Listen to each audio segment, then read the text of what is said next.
Where? Yeah. So,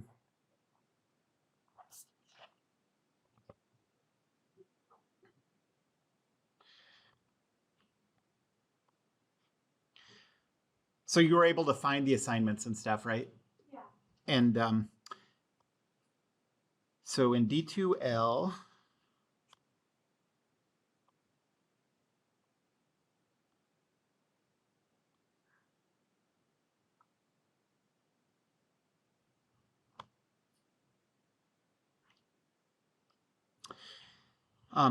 do the assignments on paper, and then take a picture of it or a scan of it. And then go to assessments, assignments, and you'll see the folders there. So for this class, your sections 11 and 12. So go into this folder and submit the PDFs or the picture files. Okay. Any other questions about homework? I'd be happy to go through a problem or two if you had any that were confusing. Yeah. Can you go through the 8 stuff, like some of the 8 questions, the A, 18, Let's see. Sure. So on the I think they're unit reflections, the scientific questions. okay. Oh yeah, sure. So 15.5 kilometers. Let's do it to microns and megameters.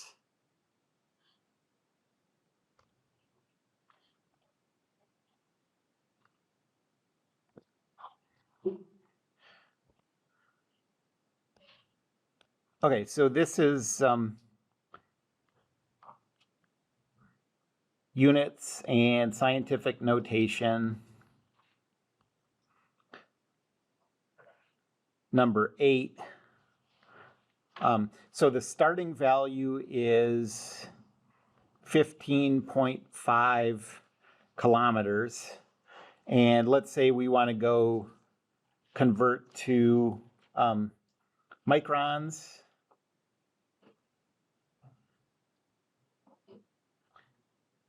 And megameters. Okay.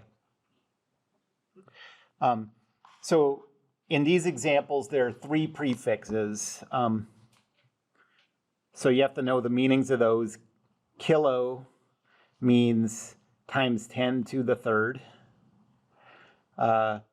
Micro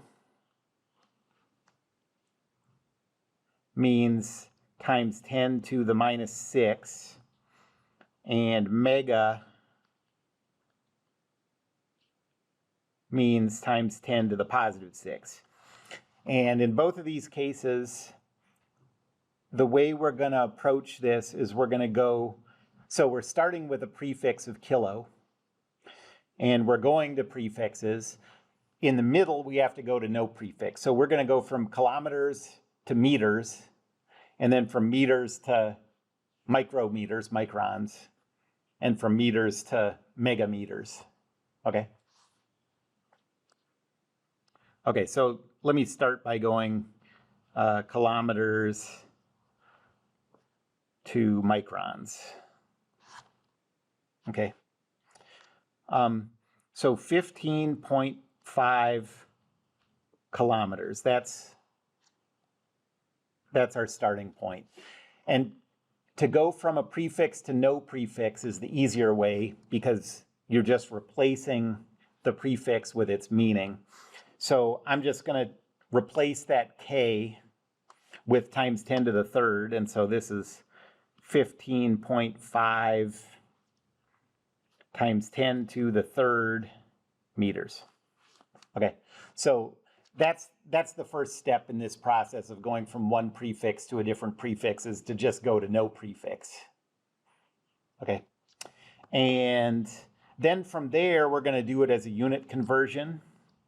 So I'll start with 15.5 times 10 to the third meters. And if you use the definitions of these things, I'm going to go to micro first. So So from this, we know that 1 micron, 1 micrometer, is equal to 1, where you replace the micro with its meaning, so 1 times 10 to the minus 6 meters. Okay, so that's the conversion that we're going to use. When we get to this one, we have 1 megameter, replace the mega with its meaning, times 10 to the positive 6. And that's the conversion we'll use for megameters. So from this conversion, from microns to meters, in order to cancel the meters that are in the numerator here, we want the meters in our conversion factor to be in the denominator. So 1 times 10 to the minus 6 meters is equal to 1 micron. Now the meters cancel, and the units we have left are what we want, microns. So now all you have to do is multiply this out, punch it into your calculator. Dividing 10 to the third by 10 to the minus 6 is the same thing as subtracting. If you think back on the exponent rules, it's 10 to the power of 3 minus negative 6. Subtracting negative 6 is the same as adding 6. So this is 15.5 times 10 to the 9 microns. Then for scientific notation, divide the first half, the half on the left, divide that by 10. To keep the number the same, then you have to multiply the other one by 10. So this is 1.55 times 10 to the 10 microns. And then it's always a good idea to just ask yourself after you get the answer, does it make sense? You know, a micron is a tiny thing, right? And a kilometer is a big thing. It's more than half a mile. So does it make sense that we would have a much bigger number of microns than kilometers? Yeah, that makes sense. So that's the answer. Any questions about that one? For megameters and everything else in here, the process is exactly the same. It's just you have a different conversion factor. So to go from kilometers to megameters, again, you start with your starting quantity, 15.5 kilometers. Replace the kilo with its meaning. So again, you start with 15.5 times 10 to the third meters.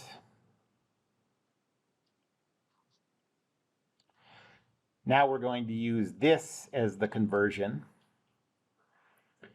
We want the meters on the bottom again. So we have 1 megameter is equal to 10 to the 6th meters. Those cancel. The units we have left are megameters.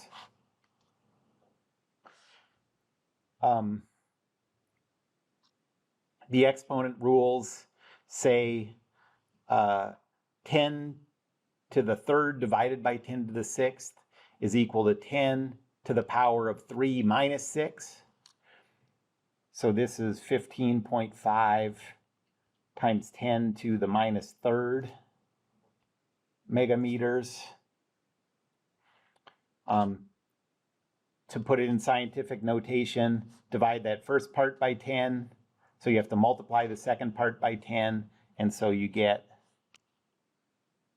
1.55 times 10 to the minus 2 megameters. Any questions about that? Okay. This one, I don't know. It's a little harder to have intuition about this, but 1,000,000 meters is more than a kilometer, so you'd expect there to be fewer megameters than kilometers, and that's what we got, so it makes physical sense. Any other homework questions anybody has? Yeah. Can you go over number 9, please? Yeah. Oh, is that the light year one? Yeah. That one's a pain in the butt. Yes. You know, actually, I think last semester I didn't even assign that one. We just skipped it, but let's go through it.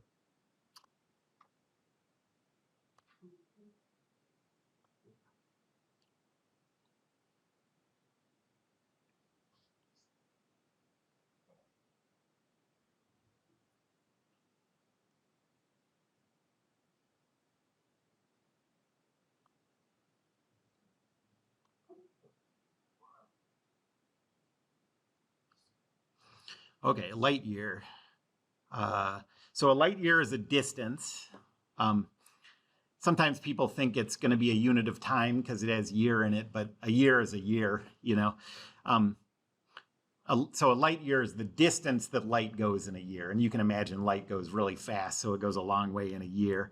So 9.461 times 10 to the 15th meters. And then you know there's this many seconds in a year, so we're trying to come up with the speed of light in meters per second. 9.461 times 10 to the 15th.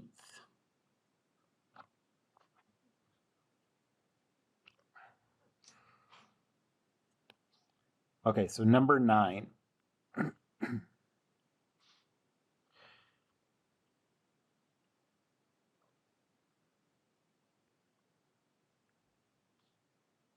So in a year, light travels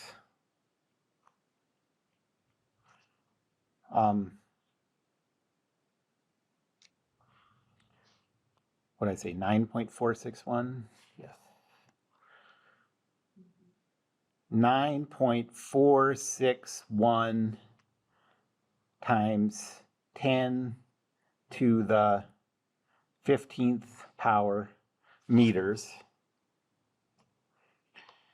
And in a year, there are 31,556,926.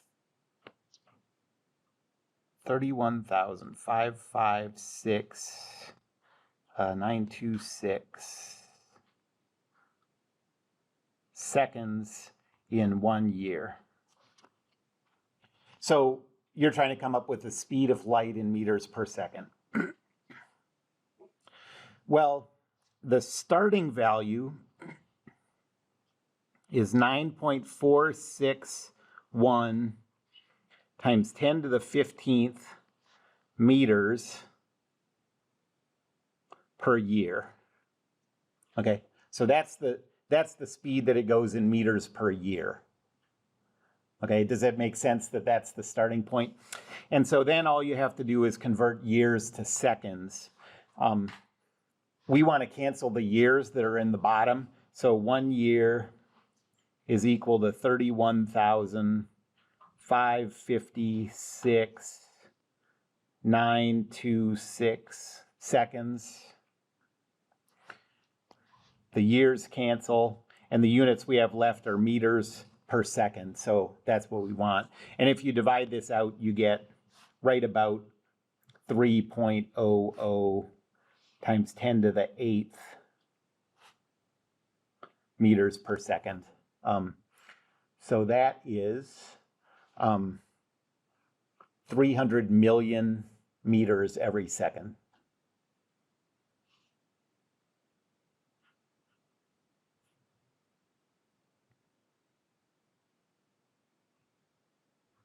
So you kind of have to fiddle with it to make it a unit conversion problem in the first place. You have to recognize at first that what we're starting with is this speed of this many meters per year. Once you've done that, then it's a pretty easy unit conversion. All you're doing is years to seconds.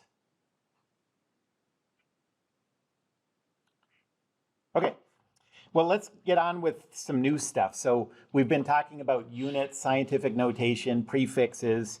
Now we're going to get into finally what you could call physics. So the first subject that we're going to get into is kinematics of a particle in one dimension.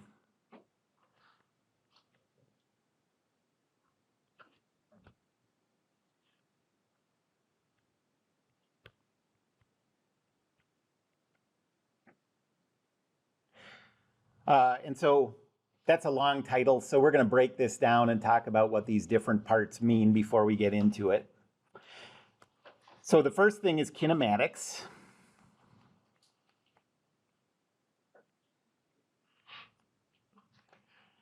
And kinematics, you can think of that as describing motion without causes.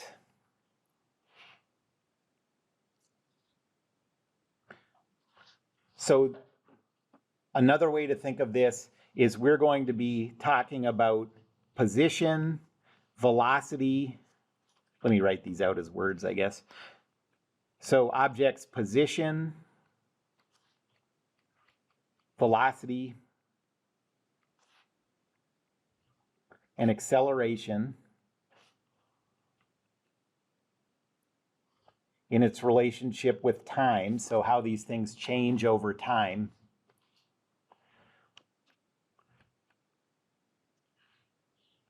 Without talking about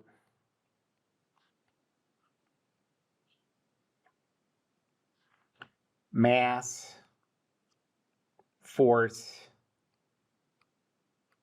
or energy.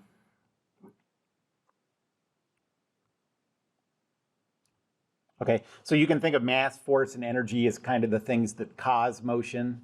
But we're just going to be talking about things that, one way to think about it is, if you took a very careful video of something, you could do all the measurements of kinematics from the video. You could figure out how the position is changing over time, how fast it's moving, how much it's accelerating. But from a video, you can't tell the mass of something. You can't tell what forces are being applied, that kind of stuff. Okay, so that's kinematics. Here's something that I just want you to know wasn't my idea. They decided this hundreds of years before I was born. But when we start talking about the masses of things and combining that with kinematics, what that's called is kinetics. It's unnecessarily confusing to make those almost identical words. But the longer word, kinematics, deals with the simpler stuff, and the shorter word, kinetics, deals with the more complicated stuff. So I'll keep trying to help you remember this, but what's coming up when we start talking about more mass, force, and energy is called kinetics. Okay, next is a particle. What does it mean to be talking about particles? I think probably most people, if I asked you to, guess at a definition of a particle, would say it's something very small. And that makes sense in a lot of ways. Very small things are more easily represented as particles. When you talk about particle physics, you're talking about the smallest things in existence. But really, a particle is a mathematical treatment of things, and you can treat anything like a particle if there's certain information that you don't care about. So particle is a mathematical treatment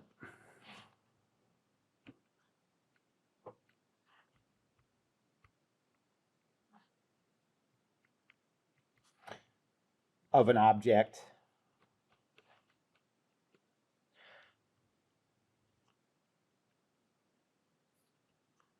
as having no length dimension. So the size, like if you're thinking of measuring it with calipers, the size is 0. It's the size of a point.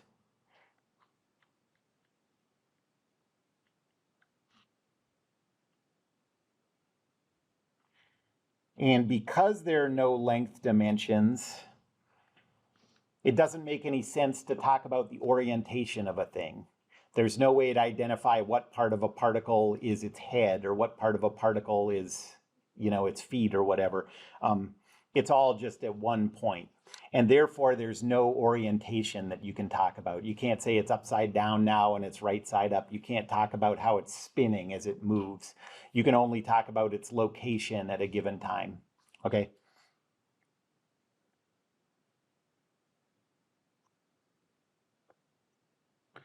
And as long as you don't care about an object's orientation, you can treat really big things as particles. And we're going to treat normal-sized, everyday life-sized things as particles in this class. When people do the physics of planetary motion, they usually treat planets as particles, which obviously are really big, But if you don't care about how in the calculation you're doing, if you don't care about how the planet is spinning, all you care about is where it is as it orbits the sun or whatever star solar system it's in, then this is a perfectly good way to do it that throws away some of the complexity of calculations of other treatments, So that's what a particle is. Remember that it's a mathematical treatment. It's not like, is this thing a particle? Is this thing a particle? It's just how you treat it mathematically. Okay. Any questions about either of those? And then the last thing is one-dimensional. What does it mean that something is one-dimensional?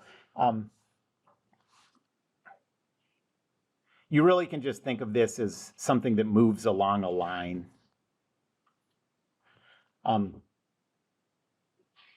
What it means in more detail is, or more generally, I guess, is that at any instant, there are only two directions it can go, sort of forward or back. And so really something like if you imagine a bead that moves along a curved wire, okay, that's actually one-dimensional motion because at any point it can only go this way along the wire or this way along the wire. But for us, for practical purposes, we'll just think of stuff that's moving along a line. And that has the same property. It can only go this way or that way. Okay.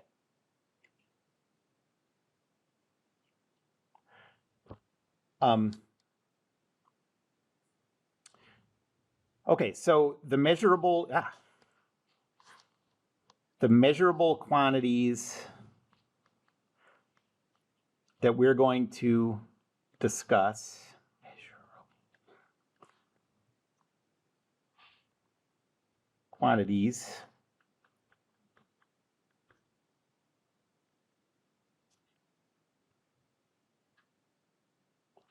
that we'll discuss are the position p, lowercase p, the velocity v,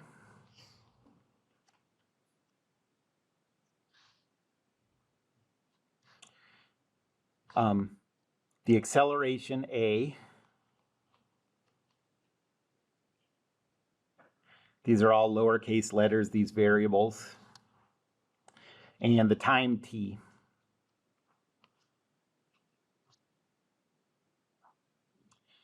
And so now I just have to go through and describe to you what these things mean, define these things for you. And we're going to start out with position.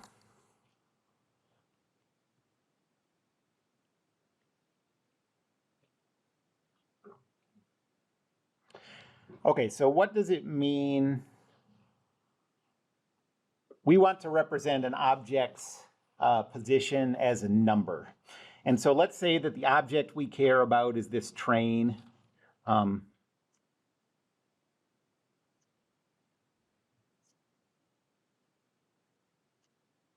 This very modern train. This is the only kind of train I know how to draw, so.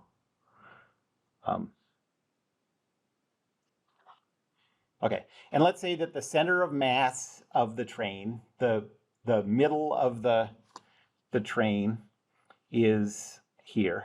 Okay, so this is the center of mass symbol.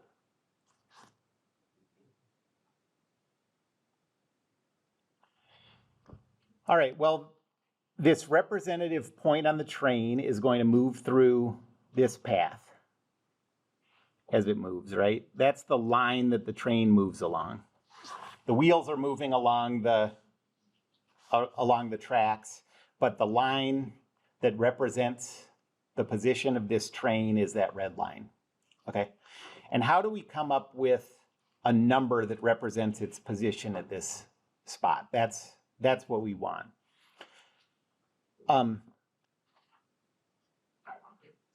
So to represent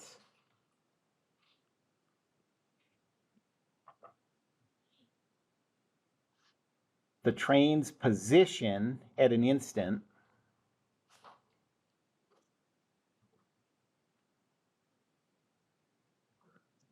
first we need to choose two things.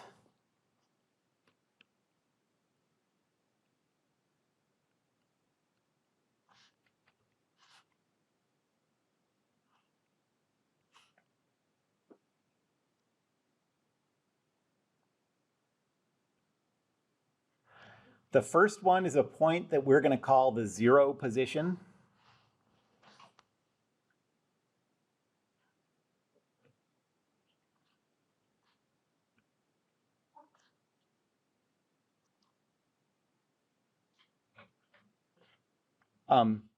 You can just think of this as like a reference point. Like if you were describing, if somebody, got to the train station you're at and they're like, where's the train? Okay. You would give them a reference spot and you would give them a direction. Okay. Maybe the reference spot you would give would be the point that you're standing at right now. Like from this train station, the train is 200 meters that way. Okay. You gave them the reference position and the direction. Okay. Or maybe you happen to know that, oh, right now it's just about 20 meters past the store over there. Okay. Then the store is the reference and you have to tell them, I guess, which side of the store it's on, and that's the direction. Okay. So the zero position is your reference.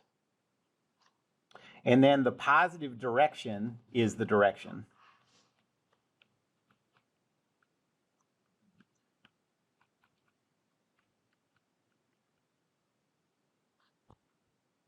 So let's say that in this case, we called this point here our zero position. That's like a scripty O.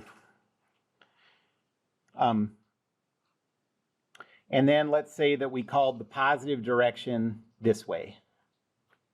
Okay, that means that the negative direction is this way.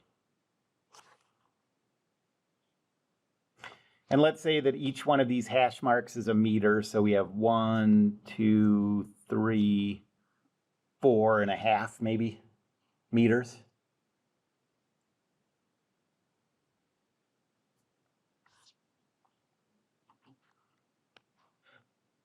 So now that I've made that choice of the zero position and the positive direction, I can say P is equal to, if you start at 0 and you go 4.5 meters in the negative direction, the position you're at is negative 4.5. Okay, are you with me on that? So this is negative 4.5 meters.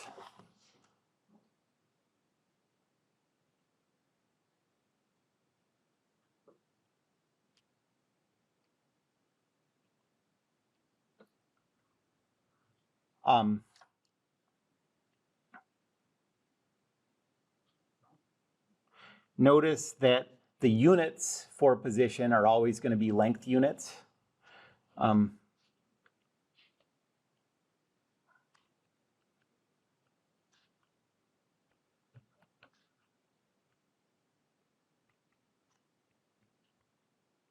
And so if you're in SI units, the units are always meters. So the SI units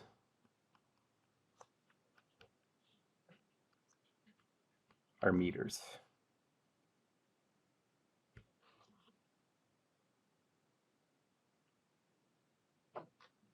Okay, so let's say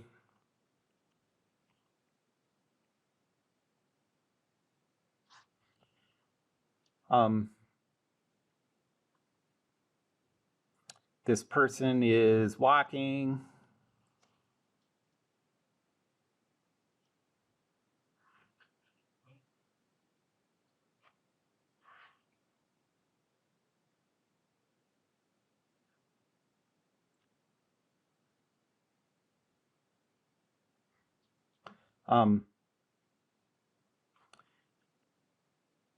The person's center of mass is going through this line, going along this line.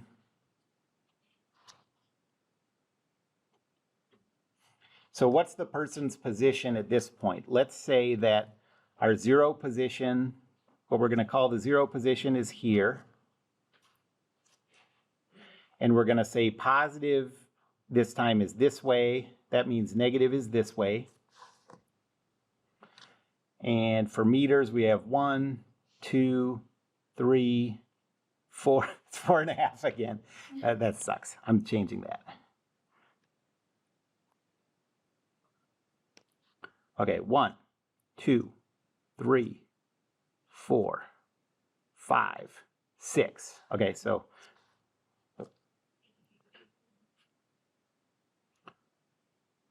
Okay, so there's 1, 2, 3, 4, 5, 6.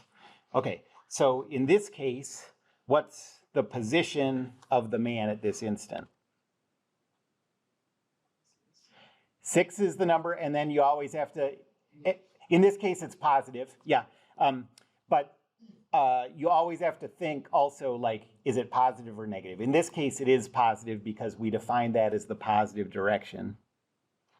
So let's think of it as like plus or minus 6 meters, and we want the positive one, okay?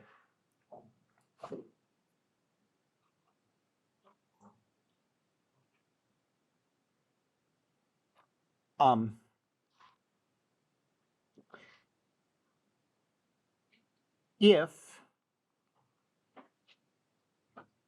you also choose a time that you're going to call time equals 0, okay, choose an instant. Let me actually change this to instant.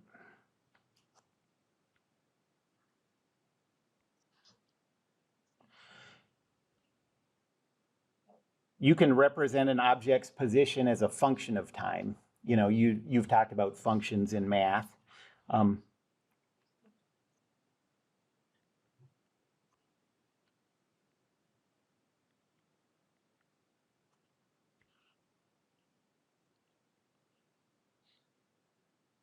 So you can represent an object's position as a function of time.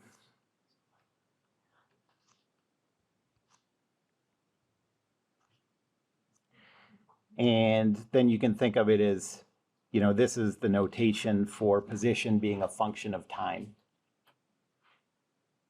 Okay, when I say choose an instant that you're going to call time equals 0, the easiest way to think of that is an instant when you click on a stopwatch. Okay.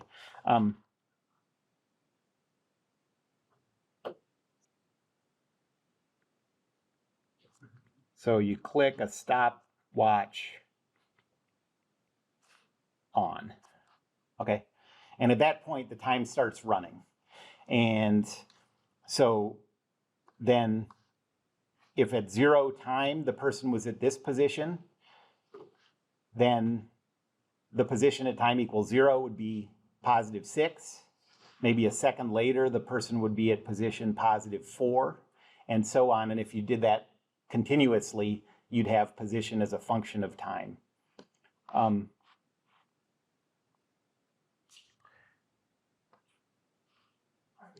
So as an example,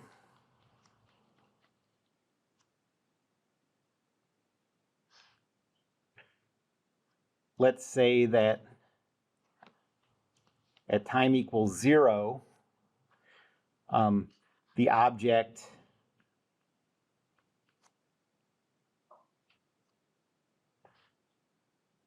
is at the location position equals negative 22 meters.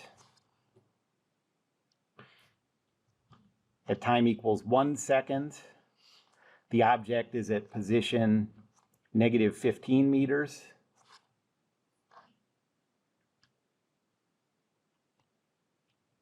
At time equals 2 seconds, the object is at position, this is negative, position negative 10 meters.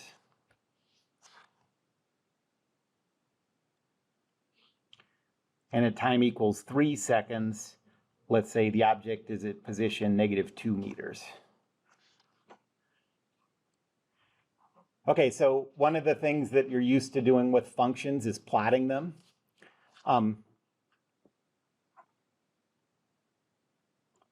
So we're going to, for one-dimensional motion, often plot position on a position versus time graph. So a position versus time graph.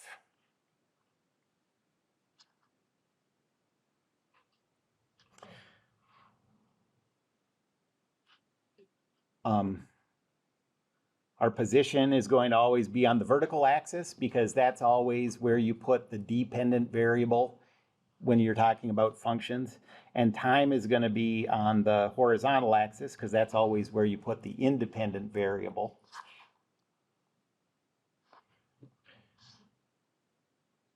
And the function that we've defined here, let's see, so we have, so there's, let's call that negative 10, negative 20, here's negative 22.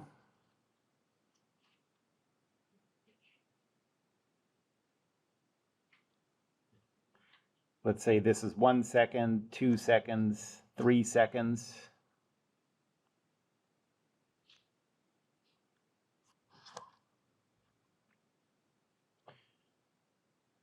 So at time equals 0, the object is at negative 22. At time equals 1 second, it's at negative 15.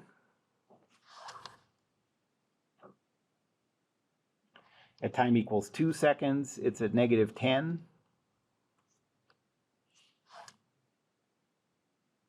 And then at 3 seconds, it's at position negative 2.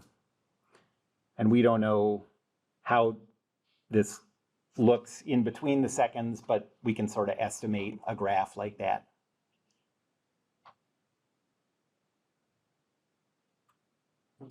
Anybody have any questions about that? Okay, so notice that if we're thinking of turning the stopwatch on and calling that time equals 0, and time obviously goes forward from 0, we in this class are never going to have negative times, okay? It's not that, I mean, you could use negative times, we're just not going to.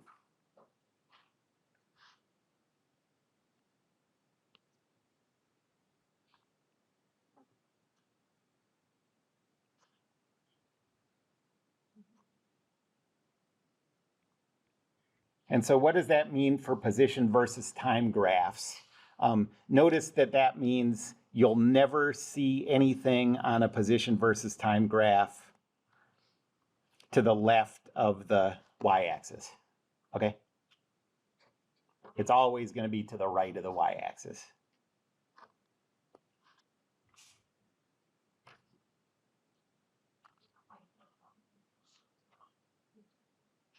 Okay, let me do a kind of example problem that you're going to have to do in this class. So let's say, as an example,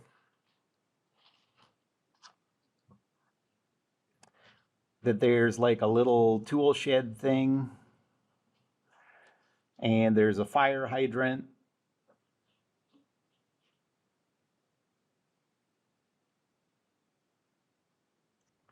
and there's a car.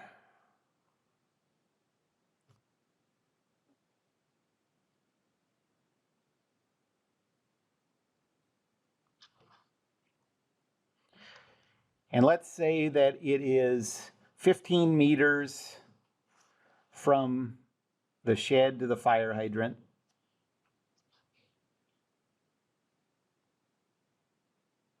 and 10 meters from the fire hydrant to the car.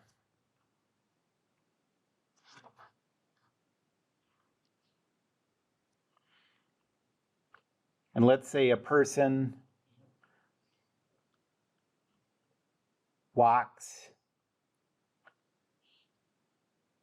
from the shed to the car in 15 seconds.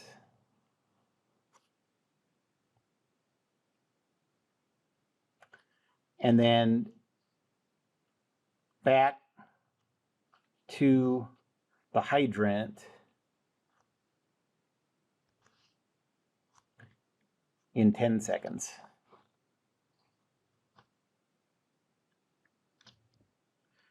So we're going to plot the position versus time graph of this motion in two cases. The first case is we'll put the 0 position at the shed.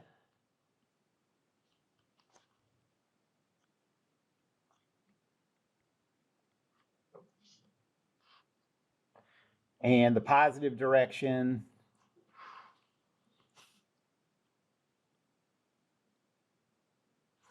toward the car, let me call that to the right, just to be more clear.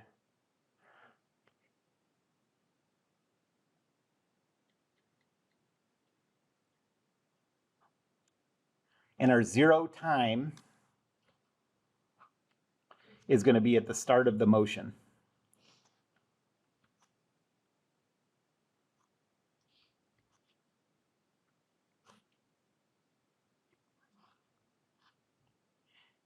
And we want to draw a position versus time graph.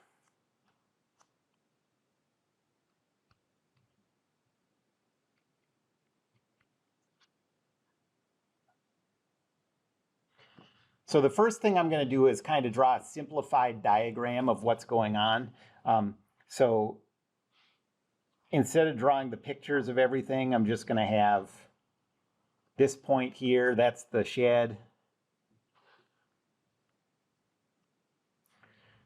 This point here is the hydrant. This point here is the car.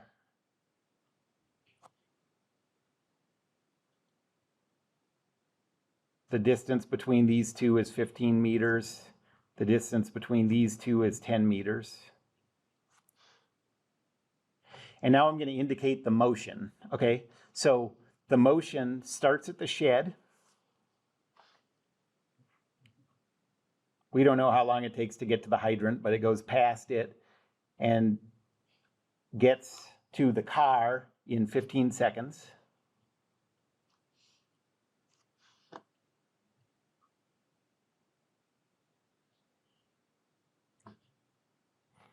And then it goes back to the hydrant in 10 more seconds. Okay, so that's a diagram of what the motion is, and that doesn't have anything to do with our choices of 0 positions and stuff. Now in red, I'm going to start putting in the stuff that does depend on our choices. Okay, so I said our 0 position is going to be at the shed. Okay, so this is going to be 0. And I said the positive direction is this way. That means negative would be back the other way. And now that we have these, we can start labeling the positions of the other things in the problem. We can label the position of the hydrant and the position of the car. So if you start at 0 and go 15 meters in the positive direction, what position are you at? So you start at 0, go 15 meters in the positive direction. What are you at? 15. So here we're at positive 15 meters. And now if you start at positive 15 meters and go another 10 meters in the positive direction, where are we at the car? 25 meters, yep. And now we can start labeling the times. We said that 0 time is when the motion starts. 15 seconds after 0 time, what does the stopwatch say when the person's at the car? 15. And then 10 seconds after the stopwatch says 15, what does it say when the person's at the hydrant? 25. I should have used some numbers that look different, but anyways. Okay, so this is it. And so now we can start to think of the position and time at these different instants. I think it's helpful to draw a little table. So I'm going to just write out a little table that gives the time and position at the different points. So at the first instant we know about, we're at time 0. What's the position of the person at time 0? 0, yep. The second instant that we have a time for is 15 seconds when the person's at the car. And what's the position at that instant? 25. Anybody have any questions about that? Are you following where I'm going with that? So 25 meters. And then the last one, the stopwatch says 25 seconds. What's the position of the person? 15, that's right. They're at the hydrant, and the hydrant is always 15.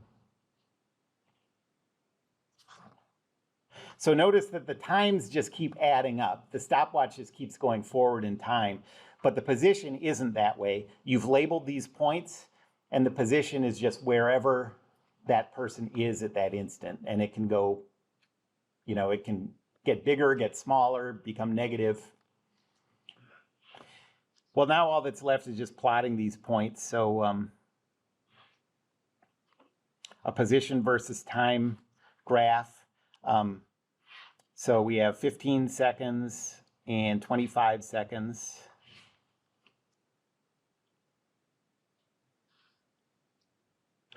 And the position, we have 15 meters and 25 meters. The first point is 0 times 0 position. The second one is 15 seconds, 25 meters. And the third one is 25 seconds, 15 meters. And really this would curve, but for now you can just think of those as straight lines.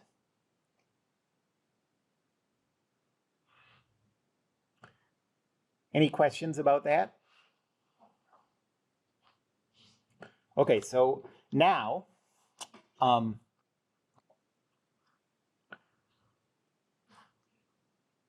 for part B, we're going to do the same motion, but this time, let's say that our 0 position, hold on a sec.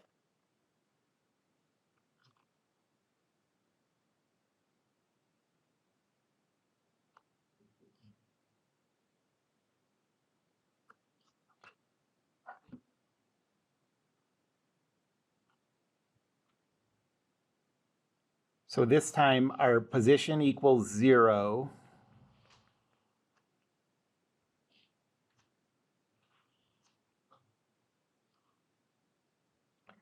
Is at the hydrant.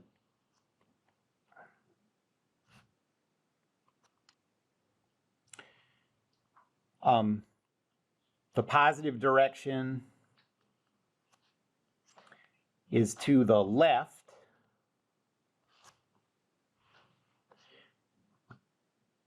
And the person clicks the stopwatch on 5 seconds before the motion starts. Okay, so time equals 0, 5 seconds before the motion.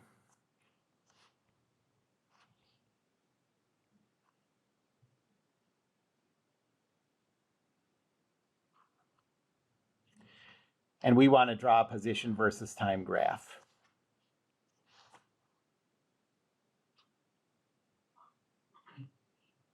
Okay, so look at this diagram that I did in the first case. I'm going to copy this.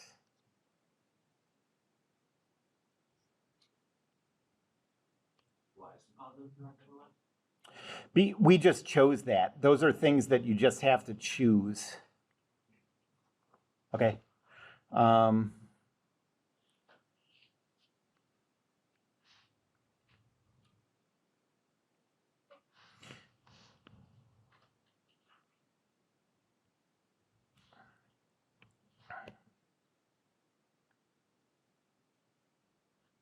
Okay, so I want you to notice that all of the stuff in that diagram I drew that was in black is still true, okay? None of that stuff has changed based on our new choices of the positive direction, the zero position, zero time, okay? So now I'm gonna go in red and relabel everything, okay? So I always start by putting my zero position in here. Where should I put the zero position now for part B? I think it was the hydrant, right? So put the zero position at the hydrant. And which way is the positive direction now? Now it's to the left. That means negative is to the right. Okay. Now let's label the shed and the car. So let's go to the car first.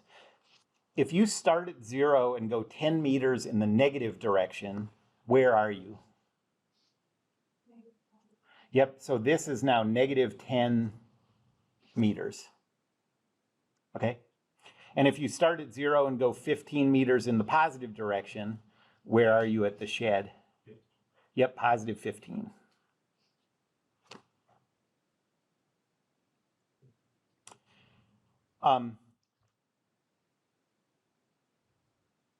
Now, we said that we turn on the stopwatch 5 seconds before the person starts walking. So what does the stopwatch say at this instant when the person starts walking?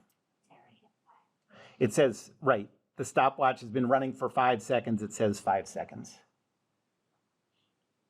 Okay. 15 seconds after it said 5 seconds, what does it say here? 20 seconds. 20, yep, exactly. And then 10 more seconds later, what does it say? 30, perfect.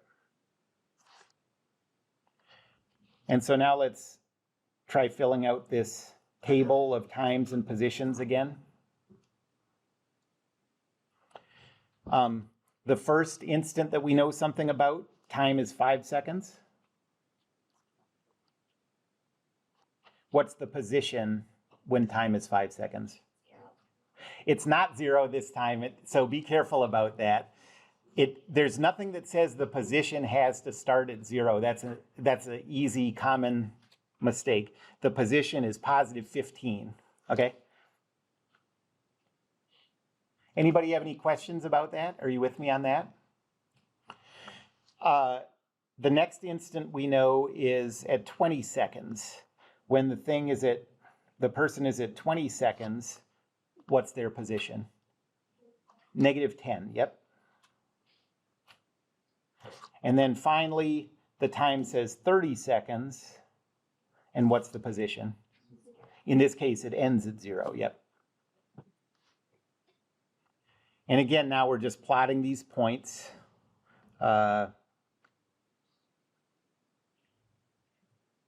So there's position, there's time. The times we care about are going to be 5 seconds, 20 seconds, 30 seconds.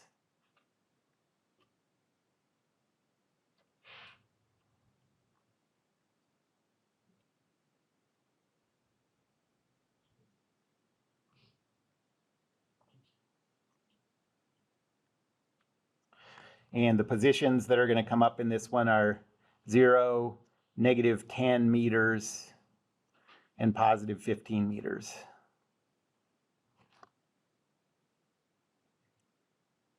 And now plotting these points, at 5 seconds, we're at positive 15. At 20 seconds, we're at negative 10. At 30 seconds, we're at 0. So the graph looks something like this.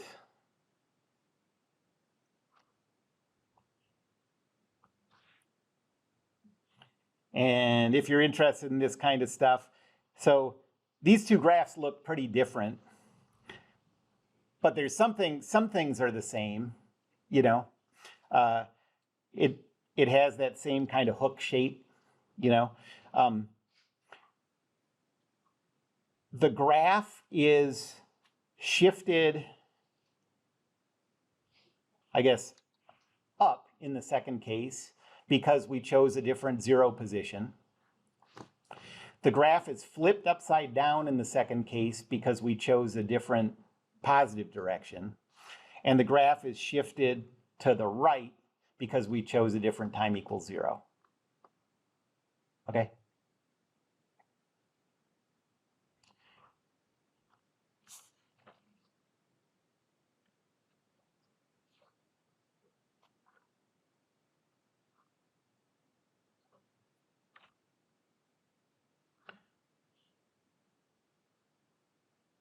Let's do another one.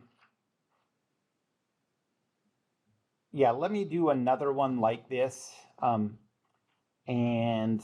give you some time to work on it and try to think through this, okay? And then this is the only kind of problem you'll be doing before class next time.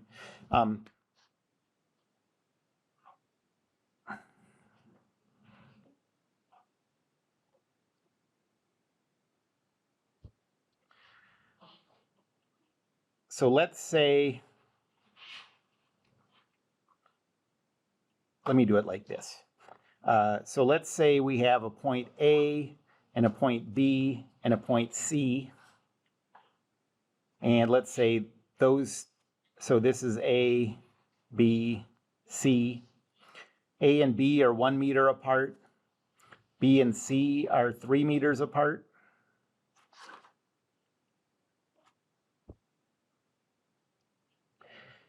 And let's say the object goes from B to C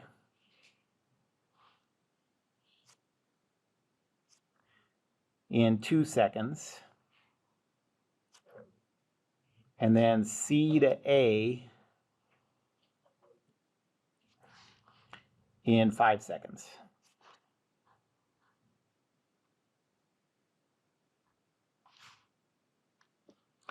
And let's put our 0 position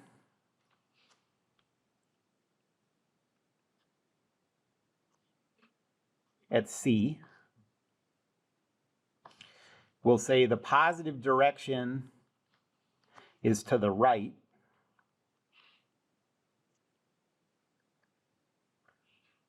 And time equals 0 is when the motion starts.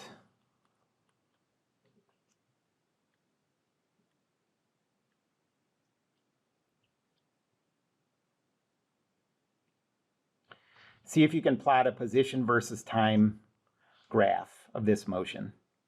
Through this. Okay, so the first thing we want to do is put our 0 position and positive direction on this. So what did I say was the 0 position? Where do I want to put the 0? C, right. So there's our 0. And our positive is to the right, so I'm going to draw it that way. That means negative is to the left. Now we can use this to label those points A and B. So let's do B first. The position of B, that's right. So think of starting at that 0 and then going in the negative direction 3 meters. You're going to be at the point -3 when you get here. Okay? And then if you're at -3 and you go another meter in the negative direction, what's the position you're at A? That's right, -4.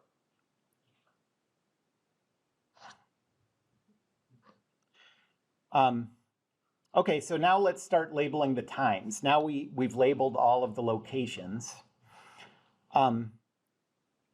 At the start of the motion, what does the stopwatch say?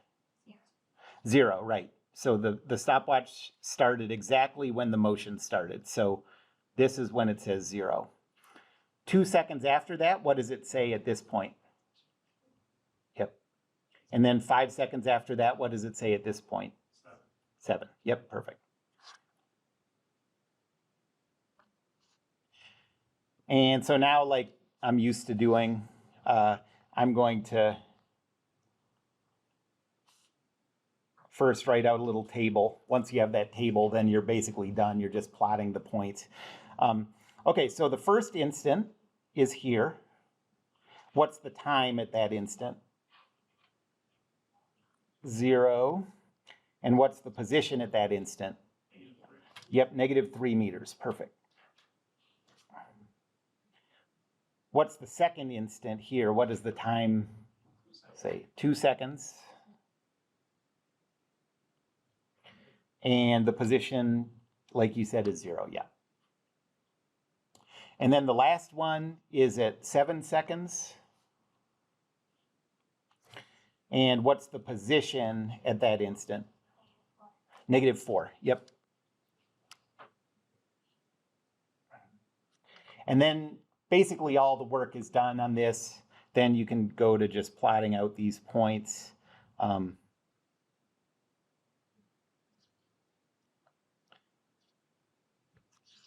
The times are 0, 2 seconds, and 7 seconds. The positions we want are 0, -3 meters, and -4 meters.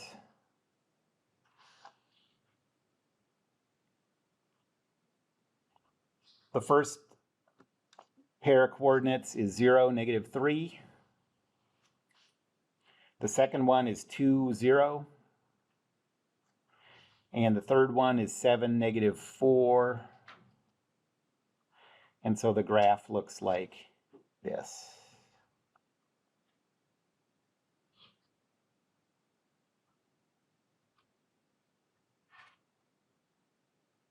Any questions about that?